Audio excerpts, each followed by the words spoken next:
I'm going to introduce Dr. Kamlesh Sheth, our next speaker. He's an independent consultant pharmaceutical physician with over 25 years of clinical, academic, and pharmaceutical industry experience. He has extensive experience over a range of therapy areas with a special interest in rare diseases. He's passionate about empowering patient advocacy groups and was a member of the SOBI team for the Findacure project consortium for AKU. So let's welcome Kamlesh.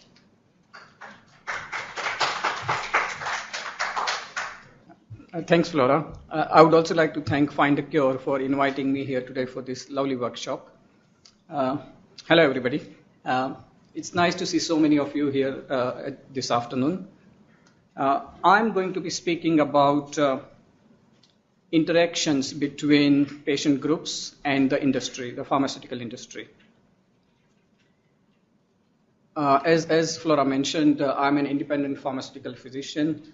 I have over 25 years of experience working in healthcare, interacting with patients group, both as a clinician, academic researcher, and laterally in the industry. I do believe that it is mutually beneficial for both patient organizations as well as industry, and of course society as a general, to be interacting as freely as possible. Both patients group as well as the industry have their own objectives. But there is a lot of overlap in their objectives. The shared objective, if you like, for both types of organization is developing a treatment that is safe, effective, and equally accessible. This may sound, what I'm going to say may sound very simple, but going back to this common objective theme has proven to be the most effective way of resolving differences between the companies I have worked for and the patient organizations I have worked with. And I'm sure Nick would agree with this, because there are differences which crop up in AKU Cure consortium. And at the end of the day, everybody sits back and says, why are we here? This is, even though we say that there are common objectives, the companies have a set of additional objectives. I've listed some of those, and the top of the list is, of course, the shareholder return. Whether it is a privately held company or publicly listed company, the company does have a ethical and legal duty to its shareholders. And of course, they have a corporate social responsibilities. And almost all pharma companies, they worry about their reputation and the image. And of course, there are differences between the organizations. Generally speaking, the patient organizations are not-for-profit, perhaps run by volunteers, and their main interest is to look after patients' interests. Industry, on other hand, the pharmaceutical companies, on other hand, is generally for-profit organization and is run by paid employees. And sometimes, what things you are passionate about are not the same thing they are passionate about. So we speak of industry, but at the end of the day, the industry is made up of people. And some of the people who work in industry, they are more worried about the career. So they may not be as passionate about the causes you care about. So that is something to remember. And I think Tony mentioned that in his slide, that there are people who would be obstructive, who wouldn't care. So that is something to sort of remember. And of course, there are cultural and organizational differences. Generally, the pharmaceutical company would be more bureaucratic. It's got a long chain of command compared to the patient organizations, especially the rare disease organizations. So let's look at some of the hurdles in the way of collaboration between patient organizations and the pharmaceutical companies. Top of my list is lack of understanding. That is, lack of understanding of each other's sort of organization. That is, be it organizational differences, how they are set up, be it the cultural differences.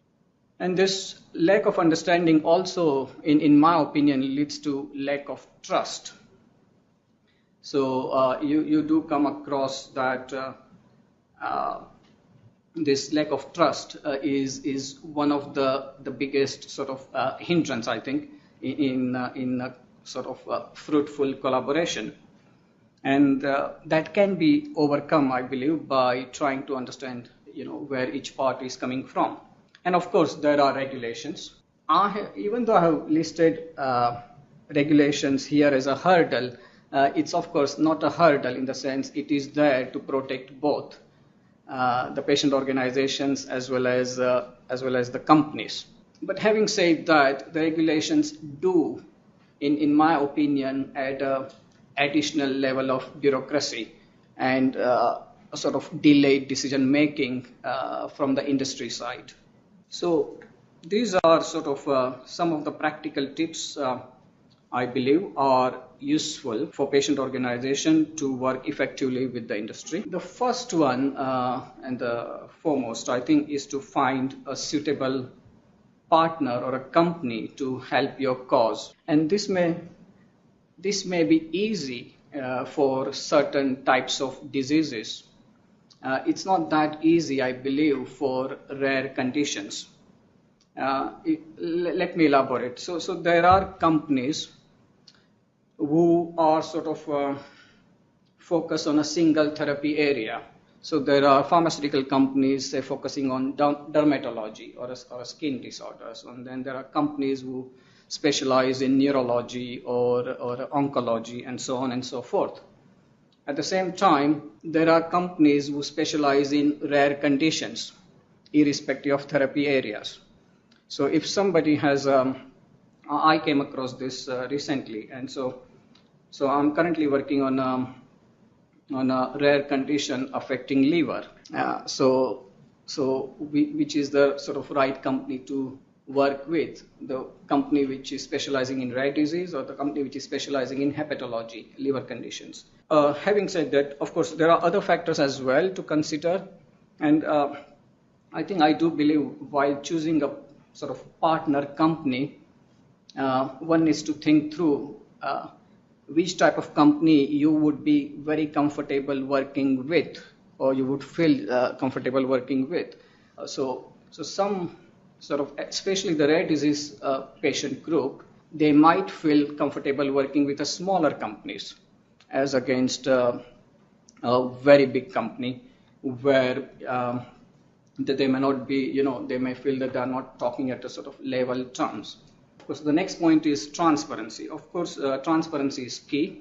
And one thing I would say about transparency is it's of paramount importance to be open and clear about your organization's objective from very beginning of the collaboration. That is, what would you like from the pharmaceutical company? Is it funding, or is it access to their expertise, or both, or something else? Because a lot of time when the organizations approach pharmaceutical companies, sitting on the other side, it's not very clear, how one could work with each other, or what could company do.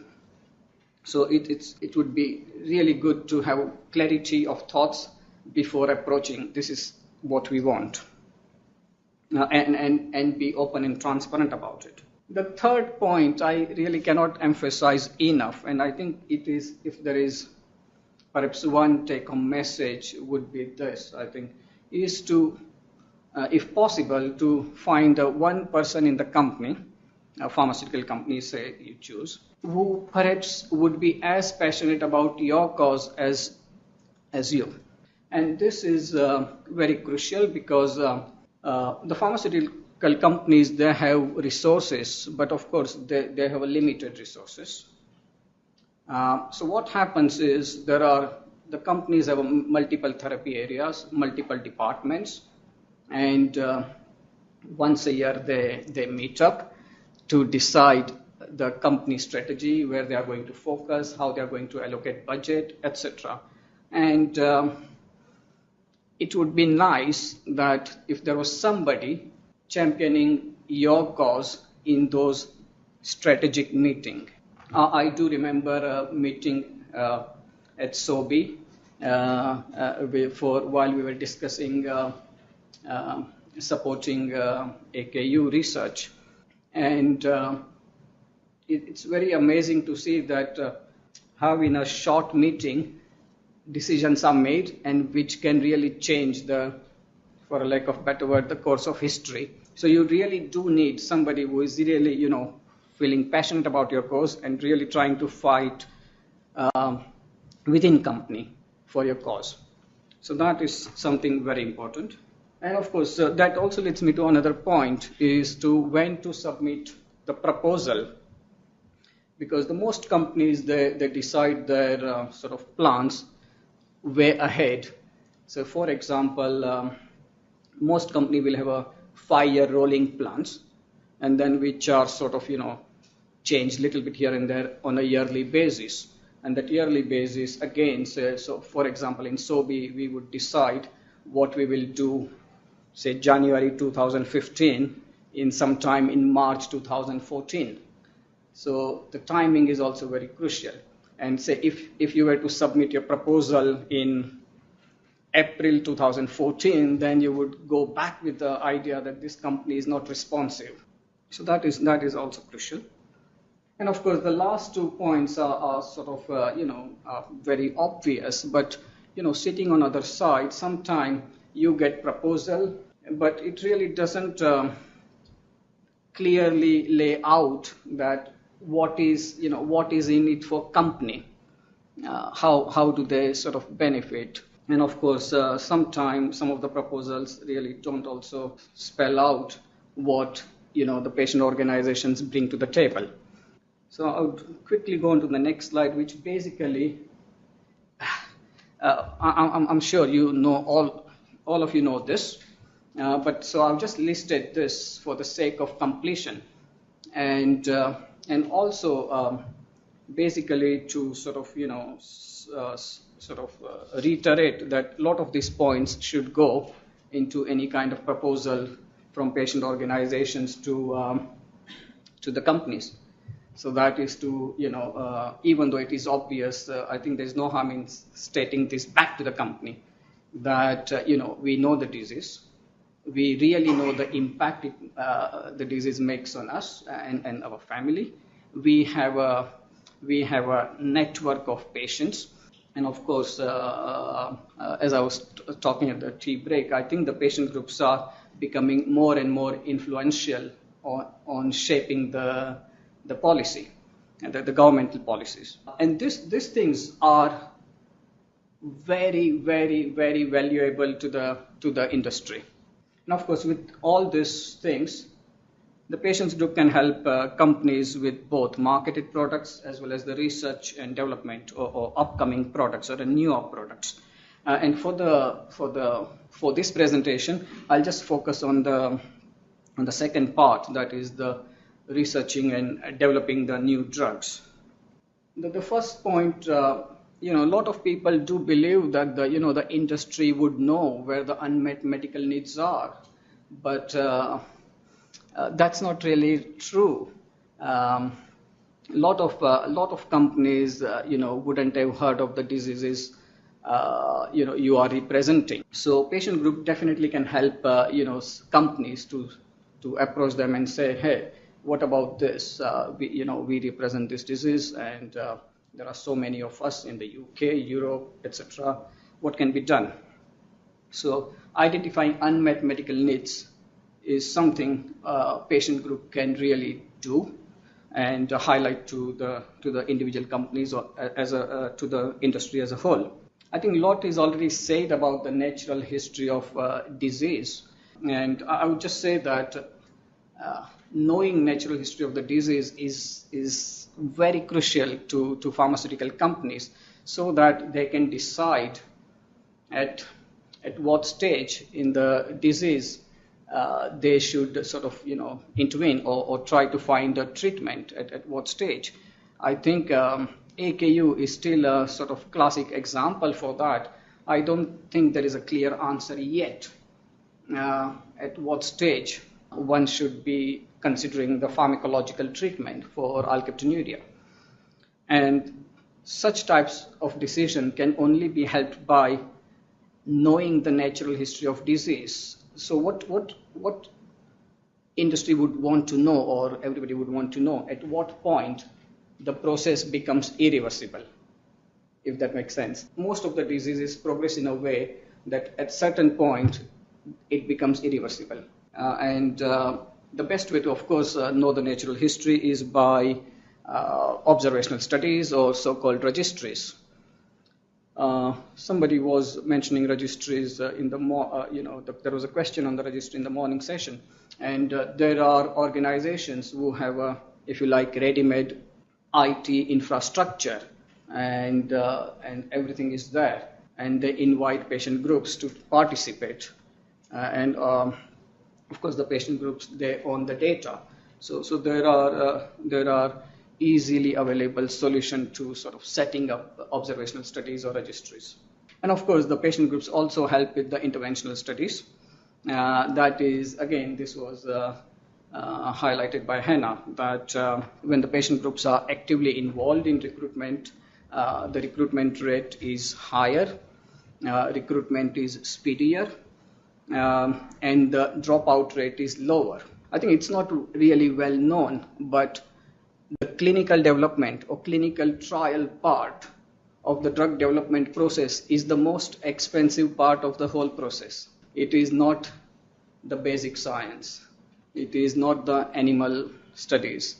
It is the clinical trial which is the most expensive part. And quicker you do the clinical trial, the less dropout rates you have, it makes the drug development cheaper. So again, this is where the patient groups can help industry or pharmaceutical companies.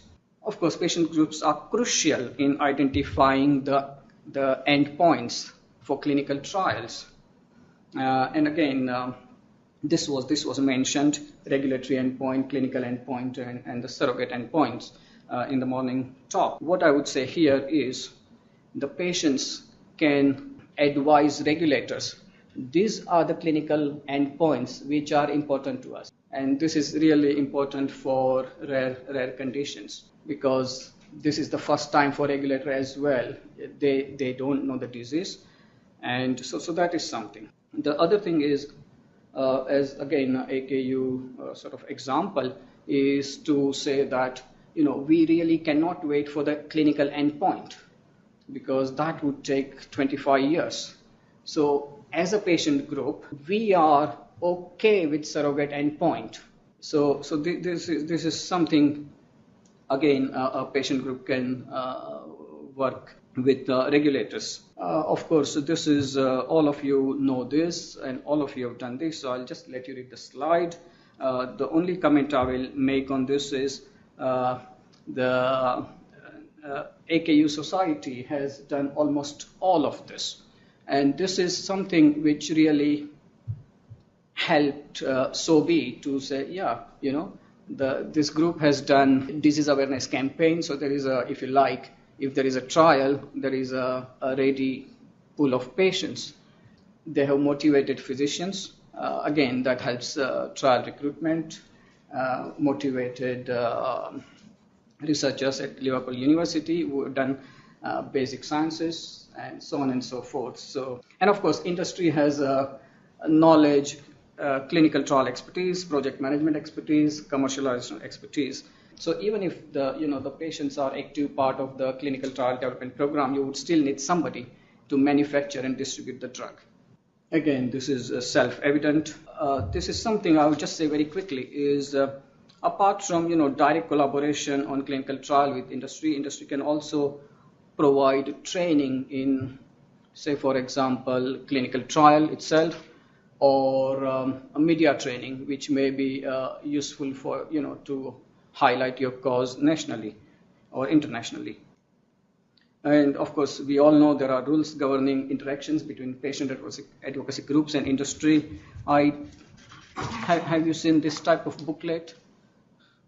This is a ABPI code of practice for pharmaceutical industry, which basically sort of stipulates rules how and when the sort of pharmaceutical company can interact with patient groups. So if you haven't done so, this is easily downloadable from internet.